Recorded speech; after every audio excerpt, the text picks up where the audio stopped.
বাংলাদেশে ইউনূস সরকার মসনদে বসার পর থেকে সংখ্যালঘু হিন্দুদের ওপর যেন নেমে এসেছে কালো দিন। লাগাতার পদ্মা পারে বিপন্ন হচ্ছে হিন্দু জাতি।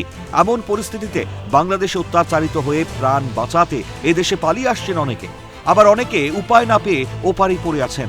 অনাচার অত্যাচারের ঘটনার প্রতিবাদে উত্তর কলকাতার শ্যামবাজার পাঁচ মাথার মোড়ে প্রতিবাদ ধর্ণা ও মানববন্ধন কর্মসূচির আয়োজন করা হয় বাঙালি হিন্দু সুরক্ষা সমিতির তরফে। শুধু তাই নয়, সকল প্রতিবাদী মহিলারা একত্র হয়ে একই সুরে সুর মিলিয়ে গানও গান। অন্যদিকে বিক্ষোভকারীরা কট্টরপন্থী মৌলবাদীদের তোপ দেখে জানিয়েছেন ওরা বিকৃত মানুষ। মশা রক্ত খাওয়া ছাড়া কি বাঁচতে পারবে না।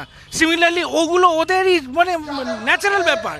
ওরা বিকৃত মানুষ, বিকৃত পাগলামো ছাগলামো করে যাবে, করছে। এদের থেকে আর কি আশা করেন? ওরা সুস্থ লোক নয়। এরই পাশাপাশি বিক্ষোভ মিছিলে পোড়ানো হয় ইউনূসের ছবিও। মানুষ হিসেবে বরদাস্ত করা যায় না বলে তীব্র কটাক্ষ তাপস রায়। তো সুতরাং মানুষ হিসাবে এগুলো বরদাস্ত করা যায় না। ভারতীয় হিসাবে ভারতের প্রতি যে বিদ্বেষ এবং ভারতীয় পতাকার প্রতি ওদের যে অমর্যাদাকর যে কাজ করছে সেটাকে মেনে নেওয়া যায় না।